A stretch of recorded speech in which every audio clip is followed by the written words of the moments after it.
నమస్కారం, be news కి స్వాగతం. నేను మీ మహంతి. ముందుగా ముఖ్యాంశాలు. టీడీపీని బలోపేతం చేయాలని కార్యకర్తలు కోరుతున్నారని ముఖ్యమంత్రి చంద్రబాబు వెల్లడి. త్వరలోనే తెలంగాణ టీడీపీ అధ్యక్షుడిని నియమిస్తామన్న చంద్రబాబు. కొన్ని ప్రత్యేక పరిస్థితుల కారణంగా తెలంగాణ ఎన్నిక టీడీపీ పోటీ చేయలేకపోయిందని చంద్రబాబు వివరణ. పారిస్ ఒలింపిక్స్ లో కాంస్య పథకాన్ని సాధించిన భారత రెస్లర్ అమన్ సెహ్రావత్ కు ఉప ముఖ్యమంత్రి పవన్ కళ్యాణ్ అభినందన. అమన్ కాంస్య పథకాన్ని సాధించడం ఆనందం కలిగించిందని వ్యాఖ్య. అమన్ కు మనస్ఫూర్తిగా అభినందనలు తెలియజేస్తుందని వెల్లడి. నగరంలోని స్వరాజ్ మైదానంలోని డాక్టర్ బిఆర్ అంబేద్కర్ విగ్రహం పీఠంపై జగన్మోహన్ రెడ్డి పేరు తొలగింపుపై దుష్ప్రచారం చేసే వారిపై చట్టపరంగా కఠిన చర్యలు తీసుకుంటామని పోలీస్ కమిషనర్ ఎస్వి రాజశేఖర్ బాబు హెచ్చరిక. ఇలాంటి అబద్ధపు ప్రచారాన్ని నమ్మవద్దని సూచన. నిరుద్యోగ యువతకు ఉపాధి అవకాశాలు కల్పించడమే లక్ష్యంగా కృషి చేస్తామని పశ్చిమ నియోజకవర్గం ఎమ్మెల్యే సుష్మా చౌదరి వెల్లడి. విజయవాడ పార్లమెంట్ పరిధిలో ఉద్యోగ ఉపాధి అవకాశాలు పెంపొందించే దిశగా కృషి చేస్తున్నామని వ్యాఖ్య. టీడీపీని బలోపేతం చేయాలని కార్యకర్తలు కోరుతున్నారని టీడీపీ జాతీయ అధ్యక్షుడు ఏపీ ముఖ్యమంత్రి చంద్రబాబు నాయుడు వెల్లడించారు. త్వరలోనే తెలంగాణ టీడీపీ అధ్యక్షుడిని నియమిస్తానని తెలిపారు. కొన్ని ప్రత్యేక పరిస్థితుల కారణంగా తెలంగాణ ఎన్నిక టీడీపీ పోటీ చేయలేదని చంద్రబాబు వివరించారు. హైదరాబాద్ లోని ఎన్టీఆర్ భవన్ లో టీడీపీ జాతీయ అధ్యక్షుడు ఏపీ ముఖ్యమంత్రి చంద్రబాబు తెలంగాణ టీడీపీ ముఖ్య నేతలతో సమావేశమయ్యారు. తెలంగాణలో పార్టీ బలోపేతం సభ్యత్వాల పెంపుపై చంద్రబాబు ఈ సమావేశంలో చర్చించారు. గడిచిన 4 దశాబ్దాల్లో పార్టీ ఎత్తుపల్లాలు, విజయాలను ప్రస్తావించారు. తెలంగాణ స్థానిక సంస్థల ఎన్నికల్లో టీడీపీ బలోపేతం అంశంపైన ఈ సమావేశంలో చర్చించారు. తెలంగాణ టీడీపీ నేతలు, కార్యకర్తల నుంచి చంద్రబాబు వినతులు స్వీకరించారు. గ్రామ స్థాయి నుంచి రాష్ట్ర స్థాయి వరకు పార్టీని బలోపేతం చేయడంపై దిశానిర్దేశం చేశారు. గ్రామాల్లోని క్యాడర్ను సమన్వయం చేసుకుంటూ నేతలు ముందుకెళ్లాలని సూచించారు. ఉభయ తెలుగు రాష్ట్రాల్లో టీడీపీ నూతన కమిటీల ఏర్పాటుపై చంద్రబాబు సంకేతాలు ఇచ్చారు. ఏపీ, తెలంగాణ రాష్ట్రాల్లో వచ్చే 15-20 రోజుల్లో సభ్యత్వాల నమోదు ప్రారంభించే అవకాశం ఉన్నట్టు సూచనప్రాయంగా తెలిపారు. సభ్యత్వాల నమోదు పూర్తయ్యాకే కమిటీలు ఏర్పాటు చేసే దిశగా కార్యాచరణ రూపొందిస్తున్నారు.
పారిస్ ఒలింపిక్స్ లో కాంస్య పథకాన్ని సాధించిన భారత రెస్లర్ల అమన్ సెహ్రావత్ కు ఆంధ్రప్రదేశ్ ఉప ముఖ్యమంత్రి పవన్ కళ్యాణ్ అభినందనలు తెలిపారు. ఈ మేరకు ఆయన ప్రకటన విడుదల చేశారు. అమన్ కాంస్య పథకాన్ని సాధించడం ఆనందం కలిగించిందన్నారు. అమన్ కు మనస్ఫూర్తిగా అభినందనలు తెలియజేస్తానని పేర్కొన్నారు. రెస్లింగ్ విభాగంలో మన క్రీడాకారుల ప్రతిభ ప్రశంసనీయమన్నారు. అమన్ పథకం సాధించడంతో క్రీడాభిమానులు, భారతీయులు సంతోషంగా ఉన్నారని పేర్కొన్నారు. మరో రెస్లర్ వినేష్ పోగాట్ దురదృష్టవశాత్తు ఫైనల్ పోటీకి దూరం కావాల్సి వచ్చిందన్నారు.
ముఖ్యమంత్రి చంద్రబాబుపై వైసీపీ అధ్యక్షుడు జగన్ తీవ్ర స్థాయిలో ధ్వజమెత్తారు. ఇచ్చిన హామీలు అమలు చేయకుండా తప్పించుకోవాలని చూస్తున్నారని మండిపడ్డారు. ఎన్నికల హామీలకు తనదే హామీ అంటూ ఎన్నికల సమయంలో చెప్పిన చంద్రబాబు ఎన్నికలు అయిపోయి అధికారంలోకి వచ్చాక రాష్ట్రం బాధ్యత ప్రజలదంటూ తన నిజ స్వరూపాన్ని బయట పెట్టుకున్నారని విమర్శించారు. రాష్ట్రం బాధ్యత నాది అని ఎన్నికలప్పుడు చంద్రబాబు అన్నారు. రాష్ట్రానికి 14 లక్షల కోట్ల అప్పులు ఉన్నాయని, అయినప్పటికీ సంపద సృష్టిస్తానని, హామీలకు నాది గ్యారెంటీ అని అనేక పర్యాయాలు చెప్పారు. తీరా అధికారంలోకి వచ్చాక రాష్ట్రం బాధ్యత ప్రజలపై ఉందంటూ చంద్రబాబు తన నైజాన్ని బయటపెట్టారు. ఇచ్చిన హామీల నుంచి తప్పించుకునే ప్రయత్నం చేస్తున్నారు. ఇది పచ్చి మోసం కాదా అని జగన్ ప్రశ్నించారు.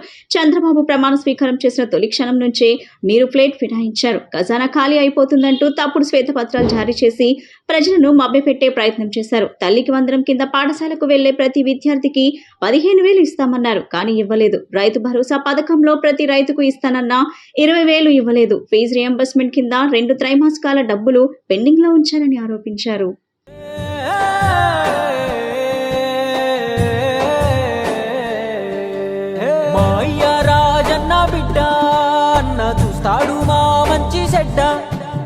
గర్వించే మా తెలుగు గడ్డ ఈ జగనన్నకే సొంత అడ్డ. గుండెల్లో గాయాలెన్నో ఉన్నా ముండి గటమల్లే ముందుకెళ్ళినాడు. గుడిసెల్లో దీపం అయినాడు అన్న పేదోడి పల్లెంలో నా కూడు.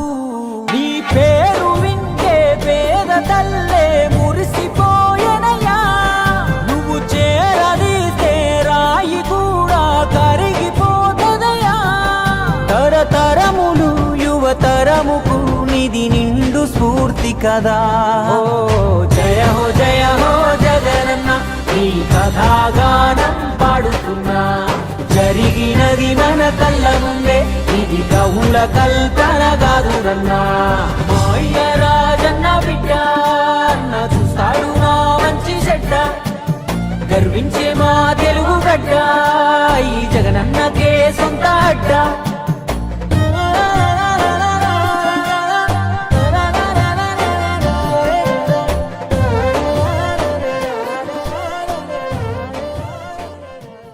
ఆంధ్రప్రదేశ్లో ఈ నెల 15 నుంచి 30వ తేదీ వరకు గ్రామాల్లో రెవెన్యూ సదస్సు నిర్వహించనున్నారు. ఈ మేరకు మంత్రి అనగాని సత్యప్రసాద్ ఎక్స్ వేదికగా వెల్లడించారు. 15న లాంఛనంగా రెవెన్యూ సదస్సులు ప్రారంభిస్తామని మంత్రి తెలిపారు.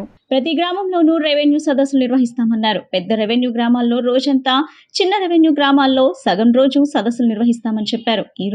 ఈ సదస్సుల్లో భూ ఆక్రమణాలు, 22A భూముల అక్రమాలతో పాటు అన్ని రెవెన్యూ సంబంధిత సమస్యలపై అధికారులు అర్జీలు స్వీకరిస్తారని మంత్రి తెలిపారు. ప్రతి గ్రామానికి తహసీల్దార్తో పాటు 7 అధికారులు వచ్చి ప్రజల నుంచి అర్జీలు స్వీకరిస్తామని తెలిపారు. ప్రతి అర్జీని ఆన్లైన్ చేసి దానిపై విచారణ జరిపి తగిన పరిష్కారం చూపుతారని మంత్రి వెల్లడించారు. టీడీపీ కేంద్ర కార్యాలయంలో నిర్వహిస్తున్న ప్రజా దర్బార్లో నిత్యం పెద్ద ఎత్తున భూ ఆక్రమణాలపై ఫిర్యాదులు అందుతుండటంతో త్వరలో నిర్వహించే రెవెన్యూ సదస్సులోనూ వీటిపై అత్యధికంగా ఫిర్యాదులు వచ్చే అవకాశం ఉందని భావిస్తున్నారు. పార్టీ కార్యాలయానికి వస్తున్న ఫిర్యాదుల్లో ఎక్కువ శాతం వైసీపీ హయాంలో జరిగిన భూ అక్రమాలపైనే వస్తున్నాయని టీడీపీ నేతలు చెబుతున్నారు.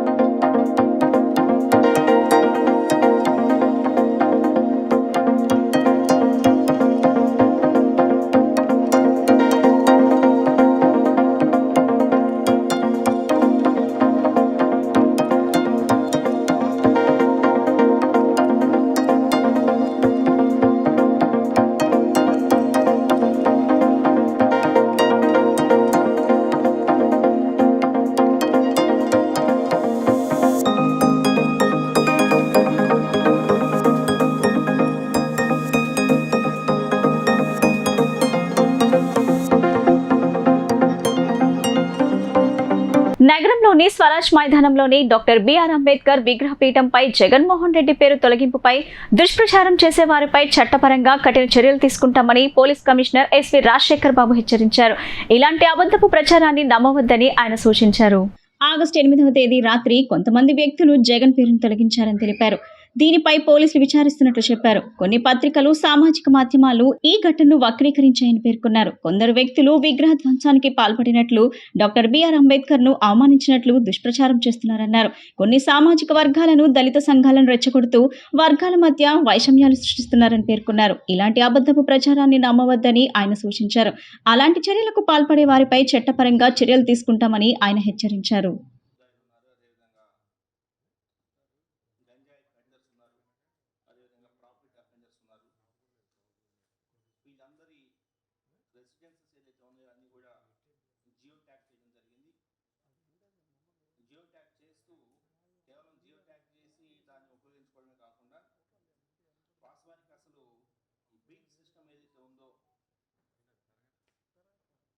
విజయవాడ పోలీస్ కమిషనరేట్స్లో ఉన్న బీట్ సిస్టమ్ ఏదైతే ఉందో దాన్ని ఒకసారి రివ్యూ చేయడం జరిగింది. సో అందులో మనకి కొన్ని లోపాలు గుర్తించడం జరిగింది. ముఖ్యంగా ఏంటంటే ఒక బీట్ కానిస్టేబుల్, ఒక బీట్ ఇద్దరు కానిస్టేబుల్స్. నూతన రైల్వే ప్రాజెక్టుతో ఏపీకి మేలు జరుగుతుందని డీఆర్ఎం నరేంద్ర ఆనందరావు పాటిల్ అన్నారు. శనివారం డీఆర్ఎం కార్యాలయంలో నిర్వహించిన విలేకరుల సమావేశంలో ఆయన మాట్లాడారు. కేంద్ర రైల్వే మంత్రి కొత్త రైల్వే ప్రాజెక్టులకు 24,657 కోట్లు ప్రకటించారు. నూతన రైల్వే లైన్లు విజయవాడ డివిజన్ పరిధిలోని తూర్పుగోదావరి జిల్లాలో 85 కిలోమీటర్లు. ఇది విపత్తుల సమయంలో ప్రత్యామ్నాయంగా ఉపయోగపడుతుందన్నారు. తుఫాన్ సమయంలో హౌరా విజయవాడ తీర మార్గంలో ప్రస్తుతం ఉన్న మార్గాల అనుసంధానం దెబ్బతింటే ఈ ప్రత్యామ్నాయ రైల్వే లైన్ ఒడిశాలోని వివిధ జిల్లాలకు అనుసంధానమవుతుందన్నారు. విజయవాడ డివిజన్ ఆదాయం కూడా గణనీయంగా పెరిగే అవకాశం ఉందన్నారు. సీనియర్ డీసీఎం వి రాంబాబు తదితరులు పాల్గొన్నారు. We are very happy to announce that on the eve of our Independence Day, Honorable Prime Minister of India, Shri Narendra Modi ji, and our Railway Minister have through the Cabinet Committee of Economic Affairs, chaired by Honorable Prime Minister, they have sanctioned 8 projects spread over the country, costing around 24,657 crores. Out of that, for Andhra Pradesh, the main project which will help Andhra Pradesh will be connection from Malkangiri via Bhadrachalam to Pandurangpuram. This project is almost 200 kilometers in length. Out of that, almost more than 80 kilometers will be in the state of Andhra Pradesh. The cost of this project will be 4,109 crores, 4,109 crores. And this project, along with Junagadh Navrangpur project, which is in Orissa, that is also 131 kilometers, costing 3,274 crores, will give a connectivity directly from Asansol towards our Kazipet area via Dronakal. So one alternate route will get created, whereas right now from Howrah to Chennai via Visakhapatnam and Vijayawada, this line is very congested. And for that purpose, now if these two projects, they will create one alternate route which will connect the coal fields of Jharkhand, Orissa with the power plants of South India. And all the freight traffic will get diverted once this project comes into light. So from that point of view, it is a very important project. నిరుద్యోగ యువతకు ఉపాధి అవకాశాలు కల్పించడమే లక్ష్యంగా కృషి చేస్తున్నామని పశ్చిమ నియోజకవర్గం ఎమ్మెల్యే ఎలమంచిల సత్యనారాయణ అన్నారు. ముఖ్యమంత్రి చంద్రబాబు నాయుడు ఎన్డీఏ కూటమి సహకారంతో విజయవాడ పార్లమెంట్ పరిధిలోని అనేక కంపెనీలను తీసుకువచ్చి యువతకు ఉద్యోగాలు కల్పుకునే ధ్యేయంగా కృషి చేస్తామన్నారు. Sujana foundation, national human rights council సంయుక్త ఆధ్వర్యంలో శనివారం భవానీపురంలోని ఎన్డీఏ కార్యాలయంలో మెగా జాబ్ మేళా నిర్వహించి యువతీ యువకులకు ఉద్యోగ అవకాశాలను కల్పించారు. అనంతరం విలేకరుల సమావేశంలో ఎమ్మెల్యే సుజనా చౌదరి మాట్లాడుతూ విజయవాడ పార్లమెంట్ పరిధిలో ఉద్యోగ ఉపాధి అవకాశాలు పెంపొందించే దిశగా కృషి చేస్తున్నామన్నారు. గత వైసీపీ పాలనలో ఉద్యోగ అవకాశాలు లేక నిరుద్యోగ యువత భవిష్యత్ అంధకారంగా మారిందన్నారు. పరిశ్రమలు లేక ఉపాధి అవకాశాలు రాక నిరుద్యోగం భారీగా పెరిగిందన్నారు. జాబ్ మేళాకు 7,000 పైచిలకు నిరుద్యోగులు హాజరయ్యారని, 1680 మంది మొదటి విడతగా ఉద్యోగాలు పొందారని, మరో 2400 మందిని మరికొద్ది రోజుల్లో నిర్వహించే రెండవ జాబితాలో నిర్వాహకులు ఎంపిక చేసేస్తారని తెలిపారు. అనంతరం ఎంపికైన అభ్యర్థులకు ఉద్యోగాలు సంబంధించిన ఉత్తర్వు కాపీలను అందజేశారు. తద్వారా యువతకు నైపుణ్య శిక్షణ ఇచ్చి జీవనోపాధిని మెరుగుపరుస్తామన్నారు. సృజన ఫౌండేషన్ ద్వారా అనేక వేల మందికి ఉపాధి అవకాశాలను కల్పించామని, రాబోయే రోజుల్లో ఈ సంఖ్యను రెట్టింపు చేస్తామన్నారు. ఈ కార్యక్రమంలో national human rights council national administration in charge Chintapalli Ajay, Mohan Vamsi, NTR జిల్లా బీజేపీ అధ్యక్షులు అడ్డూరి శ్రీరామ్, పైలా నాయుడు, టీడీపీ రాష్ట్ర కార్యనిర్వాహక కార్యదర్శి ఎంఎస్ బేగ్, జనసేన నాయకులు బాడిత శంకర్, ఏదుపాటి రామయ్య, రౌతు రమ్యప్రియ, తిరుపతి అనూష, బొమ్ము గోవిందలక్ష్మి కూటమి నాయకులు, కార్యకర్తలు పాల్గొన్నారు.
Yes, Madhu.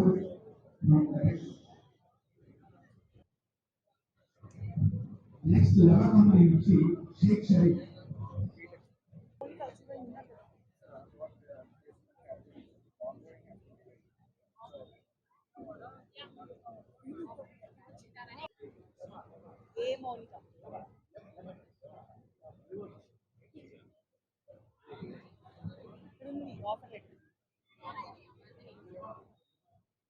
Lava Company, Nandini Purapan. Lava Company hitcha unte oksa dayachesi velali. Lava Company hitcha.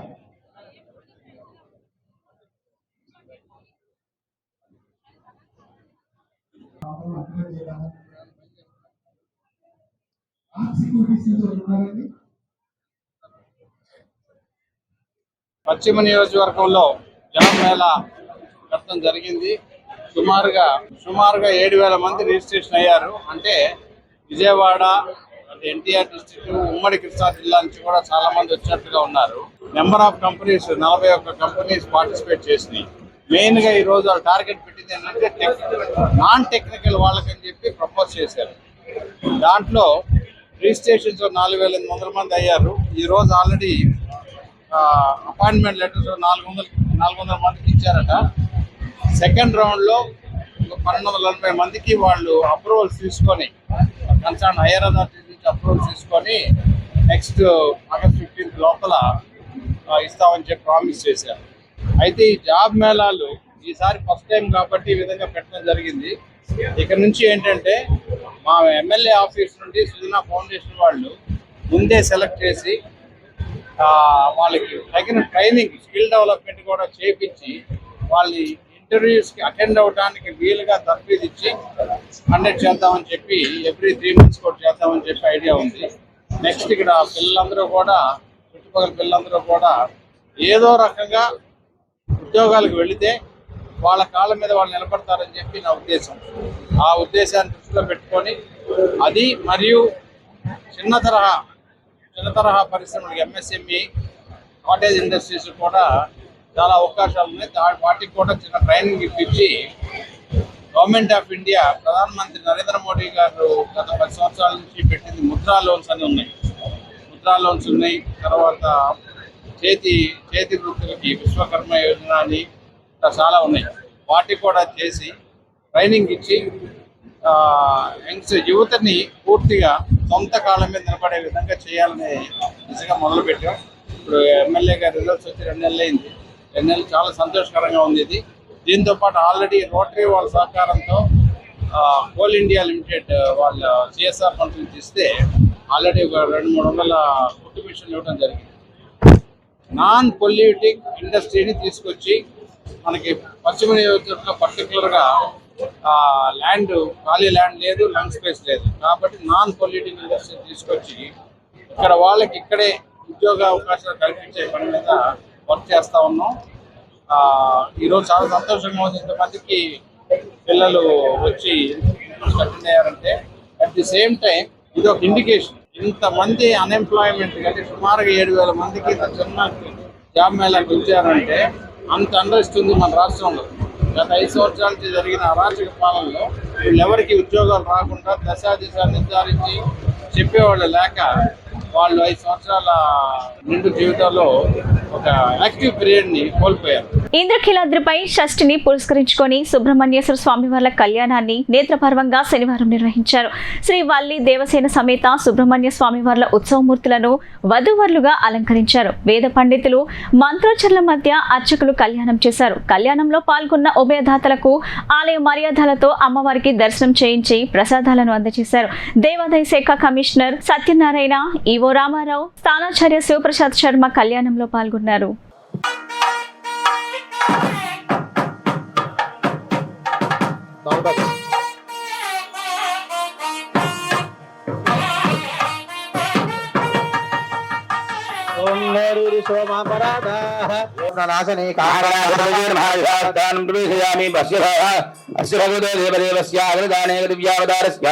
ఆది మధ్యాంధ్రహితస్య సకల భవన సంరక్షణ విచక్షణ సృష్టిస్థితిసంహారద్రోదానానుగ్రహకారక శ్రీ వల్లీ దేవసేనాసమ సుబ్రహ్మణ్యేశ్వర స్వామి వారి యొక్క శాంతి కళ్యాణ మహోత్సవాగ్యకర్మణి పేఠ పూజాంజలిష్కే అరపూర్ణశరాశీనాం క్షీరోరుషవిగ్రహాం మూలో బీజాంగురాకారాం మృగాం అభయప్రదాం ఆశాం గుజరాం శక్తిం క్రియామాధారూపిణీ ఓం హాం ఆధారశక్తి నమః ఓం హాం అనందాసనాయ నమః ఓం హాం ధర్మాసనాయ నమః ఓం హాం జ్ఞానాసనాయ నమః ఓం హాం వైరాగ్యాసనాయ నమః ఓం హాం ఐశ్వర్యాసనాయ నమః అష్టదిక్పాలకమావాహయామి సర్వేభ్యో శ్రీ దుర్గామల్లేశ్వర స్వామి మావాహయామి స్థాపయామి పూజయామి ఆవాహితస్య మండపస్య దేవతాభ్యో నమో నమః యం పృథివ్యాగ్నే గంధం సమర్పయామి ఆకాశత్వాగ్నే పుష్పం సమర్పయామి యం వాయుసత్వాత్మనే దీపం పరికల్పయామి రం తేజసత్వాత్మనే దీపం పరికల్పయామి వం అమృతసత్వాత్మనే.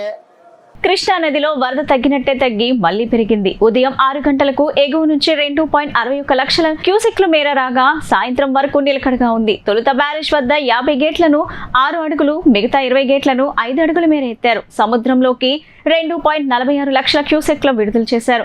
కృష్ణా డెల్టాలోని పంట కాలువలకు 14,357 క్యూసెక్లు ఇస్తున్నారు. రాత్రి 8 గంటలకు పెరిగింది. ఎగువ నుంచి 3.2 లక్షల క్యూసెక్లు వచ్చింది. 65 గేట్లను 7 అడుగులు, మిగతా 5 గేట్లను 6 అడుగుల మేర ఎత్తారు. సముద్రంలోకి 2.88 లక్షల క్యూసెక్ల నీరును విడుదల చేశారు.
వార్తలు ముగించే ముందు ముఖ్యాంశాలు మరోసారి.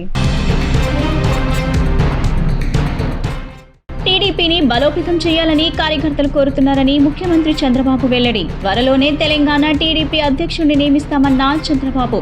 కొన్ని ప్రత్యేక పరిస్థితుల కారణంగా తెలంగాణ ఎన్నిక టీడీపీ పోటీ చేయలేకపోయిందని చంద్రబాబు వివరణ. ప్యారిస్ ఒలింపిక్స్ లో కాంస్య పథకాన్ని సాధించిన భారత రెస్లర్ అమన్ సెహ్రావత్ కు ఉప ముఖ్యమంత్రి పవన్ కళ్యాణ్ అభినందన. అమన్ కాంస్య పథకాన్ని సాధించడం ఆనందం కలిగించిందని వ్యాఖ్య. అమన్ కు మనస్ఫూర్తిగా అభినందనలు తెలియజేస్తుందని వెల్లడి. నగరంలోని స్వరాజ్ మైదానంలోని డాక్టర్ బిఆర్ అంబేద్కర్ విగ్రహం పీఠంపై జగన్మోహన్ రెడ్డి పేరు తొలగింపుపై దుష్ప్రచారం చేసే వారిపై చట్టపరంగా కఠిన చర్యలు తీసుకుంటామని పోలీస్ కమిషనర్ ఎస్వి రాజశేఖర్ బాబు హెచ్చరిక. ఇలాంటి అబద్ధపు ప్రచారాన్ని నమ్మవద్దని సూచన. నిరుద్యోగ యువతకు ఉపాధి అవకాశాలు కల్పించడమే లక్ష్యంగా కృషి చేస్తామని పశ్చిమ నియోజకవర్గం ఎమ్మెల్యే సుష్నా చౌదరి వెల్లడి. విజయవాడ పార్లమెంట్ పరిధిలో ఉద్యోగ ఉపాధి అవకాశాలు పెంపొందించే దిశగా కృషి చేస్తున్నామని వ్యాఖ్య. ఈ బులెటిన్ ఇంతటితో సమాప్తం. తిరిగి మరో బులెటిన్ కలుద్దాం. నమస్కారం.